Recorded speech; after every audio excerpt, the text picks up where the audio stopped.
Kelanchal times, हर खबर पर हमारी नजर। नमस्कार, केलांचल टाइम्स में आपका स्वागत है। आपके साथ मैं हिरानी मिश्रा। देश, दुनिया और संथाल की तमाम बड़ी खबरों की ओर बढ़ते हैं और देखते हैं केलांचल टॉप 10।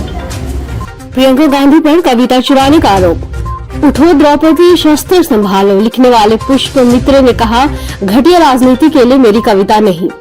कांग्रेस महासचिव प्रियंका गांधी अपने एक चुनावी संवाद में अचानक विवादों में आ गई हैं। उन्होंने बुधवार को चित्रकूट में मंदाकिनी नदी किनारे रामघाट पर महिलाओं से संवाद किया।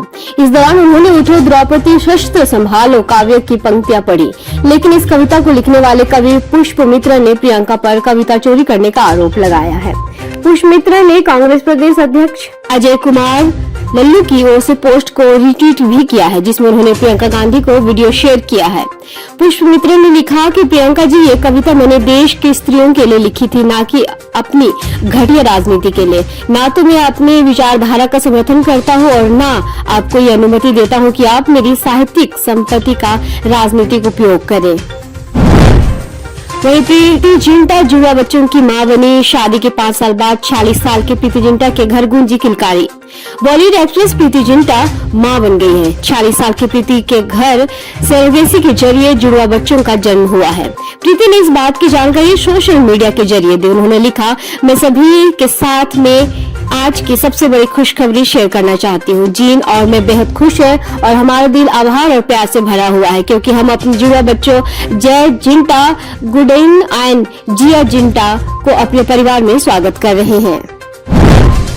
वहीं 580 साल बाद सबसे लंबा आंशिक चंद्र ग्रहण भारत में सिर्फ कुछ सेकंड्स के लिए अरुणाचल प्रदेश में दिखेगा। शुक्रवार यानी कि 19 नवंबर 2021 को कार्तिक शुक्ल पूर्णिमा पर आंशिक चंद्र ग्रहण हो रहा है। भारतीय समय अनुसार ये ग्रहण दिन में होगा, इस वजह से भारत में दिखाई नहीं देगा। केवल अरुणाचल प्रदेश के कुछ पहाड़ी क्षेत्रों में 1 मिनट में से भी कम समय के लिए हल्का सा ग्रहण दिखाई देगा।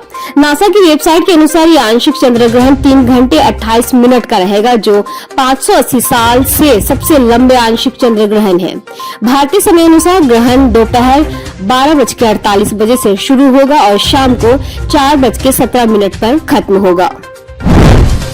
सबसे बड़ा आईपीओ का सबसे खराब प्रदर्शन। इश्यू प्राइस की तुलना में 27% टूटकर बंद हुआ पेटीएम का स्टॉक, प्रति शेयर 586 रुपए का घाटा। Digital mobile payment platform Paytm की पेरेंट कंपनी 197 कम्युनिकेशन के शेयरों की जमकर पिटाई हुई है। 2150 रुपए की इश्यू प्राइस की तुलना में इसका शेयर पहले दिन 27% टूटकर 1564 रुपए पर बंद हुआ है। यानी निवेशकों को आईपीओ की प्राइस की तुलना में 586 रुपए प्रति शेयर का घाटा हुआ है। सबसे बड़े इश्यू का सबसे खराब प्रदर्शन बाजार में रहा है। वहीं पासवर्ड बनाने में भारतीय फिसड़ी। I love you sweetheart जैसे पासवर्ड बना रहे हैं, इसी वजह से हैक हो रहे अकाउंट। अक्सर सुनने में आता है कि लोग सबसे ज्यादा 1 2 3 4 5 6 जैसे पासवर्ड का इस्तेमाल करते हैं, लेकिन ऐसा बिल्कुल नहीं है। एक रिसर्च में सामने आया है कि भारत में सबसे पॉपुलर पासवर्ड है। वही दिलचस्प बात यह है कि जापान ऐसा देश है जो यूं तो टेक्नोलॉजी के लिहाजा से भारत में सबसे आगे कदम रखा है, लेकिन पासवर्ड के मामले में भारत के ही बराबर है। आई लव यू और ओम साई राम सबसे कॉमन पासवर्ड। देश के लोग जिन पासवर्ड का इस्तेमाल सबसे ज्यादा करते हैं, उनमें से आई लव यू और कृष्णा साईराम और ओम साईराम जैसे शामिल हैं। यह बात नॉर्डपास के रिसर्च में सामने आई है। यह वेबसाइट यूजर्स को पासवर्ड मैनेज करने में मदद करती है। रुक करते हैं झारखंड की मुख्य खबरों की ओर।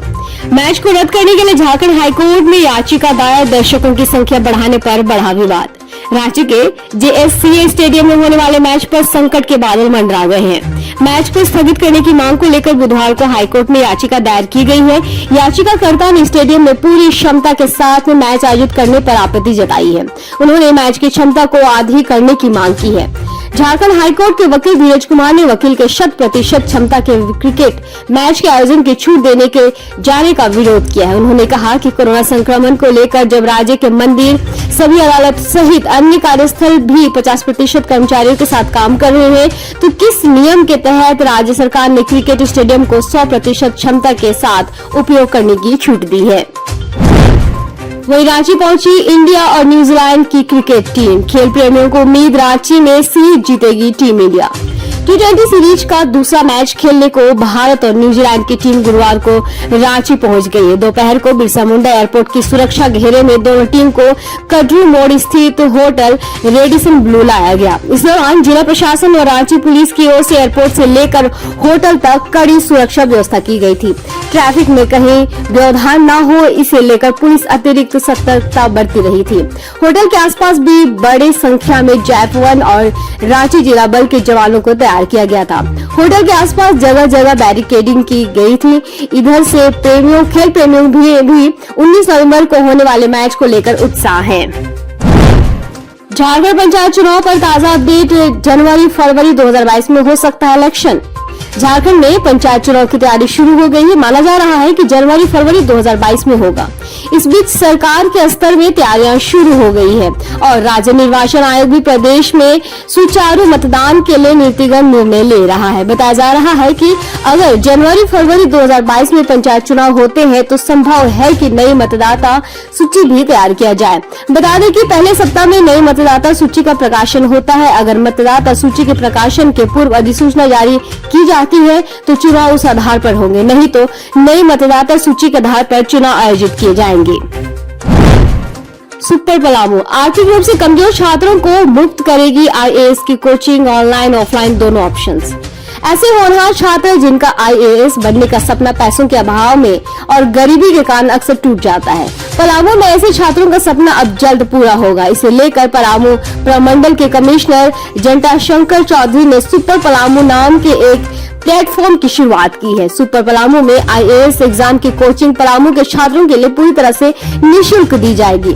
ऑनलाइन और ऑफलाइन दोनों माध्यम से चलने वाले सुपर पलामू प्लेटफॉर्म वैसे गरीब छात्रों के लिए हैं जो होनहार और प्रतिभावान तो है, मगर पैसे के अभाव से इनका आईएएस बनने का सपना अधूरा रह गया है।